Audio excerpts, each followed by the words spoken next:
The whole thing makes me feel a little ill, really. We aren't talking about harmless, jolly romps here. We're referring to a proven and ongoing association with one of the world's most notorious predators. Hi, and thank you so much for joining me. Well, I am moved to make this video in direct response to the rather fawning and enabling coverage of Sarah Ferguson's woes, which is emerging as we speak. One example is Camilla Tominey and Tim Stanley of the Daily Tea podcast.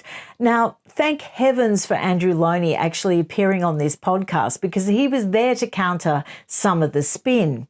Now, it kicked off with Tim Stanley declaring that Fergie was his favourite royal and she was his spirit animal. Ooh. Read the room, Tim. Next, Camilla Tominey, who, to be fair, did accurately list Sarah's many transgressions, well, the ones we know about anyway. But she ruined it when she rather affectionately said that Fergie was everyone's guilty pleasure. For some strange reason, we're meant to admire the number of times Sarah Ferguson has bounced back after being found out, caught in some sort of appalling behaviour that would have destroyed anyone else not associated with the royal family. And I did wonder, I wonder if Sarah has been really helpful to the Telegraph over the years and they didn't want to turn off that royal leaky tap. The most recent excuse, though, was printed in this morning's edition, and it was James Henderson, the Duchess's spokesman and advisor, presumably someone she actually did pay, and he received a chilling phone call from Epstein in which he threatened to take legal action against the hapless Duchess in Hannibal Lecter style. Her representative said people didn't understand how terrible Epstein was. Really? Such a pity then that the Yorks didn't have much sympathy for Virginia Giuffre and the other victims. Maybe she was terrified of being trafficked by this Hannibal Lecter type person. The Yorks, among others, argued relentlessly that the picture of Andrew and Virginia was faked. They ignored the fact that Ghislaine Maxwell said herself, now this is not trying to get a better prison, this is not trying to be pardoned by Donald Trump. She said herself back in 2015, in reply to an inquiry that Alan Dershowitz did, the quote being, "Yes, it looks real. I think it is." So back in 2015, Ghislaine Maxwell admitted that that photograph was real. Andrew Loney points out in his book entitled The Rise and Fall of the House of York that the evidence for the authenticity of this photo is overwhelming.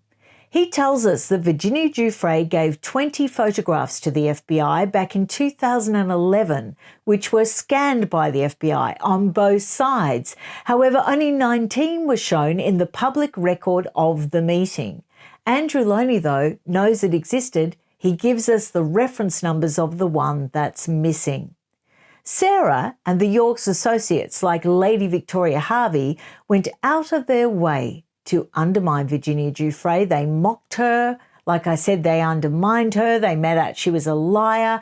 They even made appalling posts about her tragic death. Now, we have also had to suffer through Sarah's numerous questionable claims about her relationship with the late Queen, about her relationship with Diana just before she died. She claims that she reconciled with Diana just before her tragic accident. Personal opinion now, I believe the voicemail that Sarah left for Diana, supposedly before she learnt of her death, reeked of cynical opportunism. All evidence points to complete silence between the pair. Diana refused to have any contact with her because she didn't trust her for up to a year before her death. And I have to give it to Diana. She was, in fact, a great judge of character. Sarah's constant refrain that she was a good mother too, which has been her saving grace, to Beatrice and Eugenie. Now, that's also reasonably easy to deconstruct. She was witnessed many times only holding their hands for photo ops before immediately handing them back to the nanny. Many of the other parents at the school that the girls attended were astounded that she was once appointed Mother of the Year, as they couldn't recall her ever turning up to support the girls in any of their school activities. So back to the Daily Tea podcast. Andrew Loney's quiet counter was lethal with indisputable facts. However, Camilla Tominey was quick to counter with the well-worn poor Sarah narrative, spruiking the fact that the Yorks should still be allowed to attend family events. I kid you not. However, let's go to Andrew Loney's book, get further details, and a rather damning picture does emerge of Sarah, the Duchess of Greed. We hear of extraordinary debts and questionable charity work, financial recklessness that is only topped by her apparent toxic level of ambition. Now, one gobsmacking story is that despite owing many hard-working small business owners a significant amount of money, she took it upon herself to go on these endless holidays. And one example is renting a house in the south of France. Now, she was accompanied by a butler, 2 housekeepers and a dresser, plus a general assistant and a nanny. And the British taxpayers were, of course, footing the bill for 2 Scotland Yard Royal Protection officers for the 2 little girls. A truck from England brought sun lounges and pool toys for the kids, and 5 extra phone lines were installed in this holiday villa just for Sarah's own benefit, even one by the pool. And a daily delivery of wine and champagne was made, estimated to cost £60 per bottle, often opened and left undrunk. Look, at this point, I'm surprised she didn't have a daily French champagne bath. Meanwhile, back in the UK at Remenda Lodge, where she was staying, the electricity company was threatening to turn her electricity off due to unpaid bills. Then there's the Duchess of York nursing homes, a scheme where she could receive £1 per night for every person in the home. Now, this was calculated to be worth about £30,000 per year, and that rose over a few years to about £200,000. Now, the Duchess withdrew from this venture just a few months before it went belly up, before Clive Garrett, the person who launched the whole operation, was declared bankrupt and actually jailed for VAT fraud.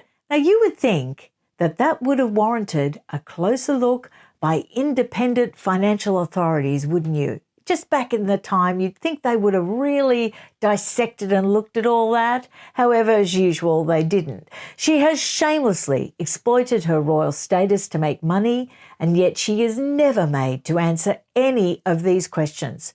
She has never answered any questions about any of her financial dealings, including any satisfactory information about the payments revealed in the recent Salman Turk court case, for example. And that happened only 3 years ago in 2022. My point is this: it's only her association with the royal family that affords her the sort of protection that, let's face it, us mere mortals would only dream of. There is no way we would get away with what she gets away with. There was also considerable concern back in the 90s about her personal financial schemes overlapping with her charity ventures. She combined a 6-day charity visit to the US with promotion for her Budgie children's book, for example.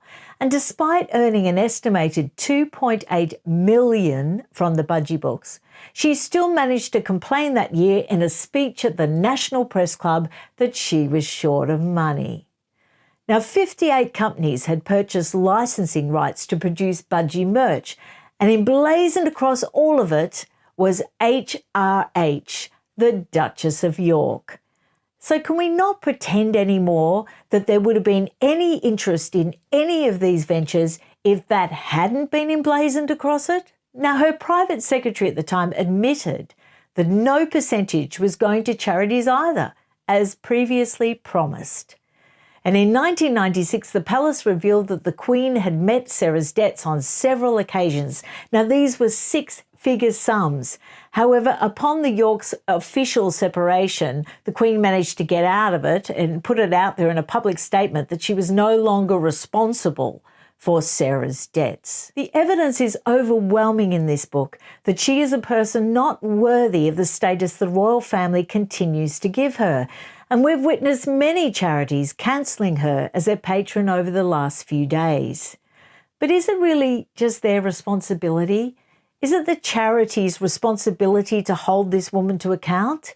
I fear it's all going to be glossed over and forgotten in about 6 months. And certainly in my interview with Tom Sykes last night, he thought so. and life will resume as normal for the Duchess of York. And it will be due to one reason only: the royal family enabling the grift. In recent years, we've seen royal boxes provided, we've seen her warmly embraced at family events, even though Prince Philip had determinedly kept his distance post-separation, for the rest of his lifetime. The whole thing makes me feel a little ill, really. We aren't talking about harmless, jolly romps here.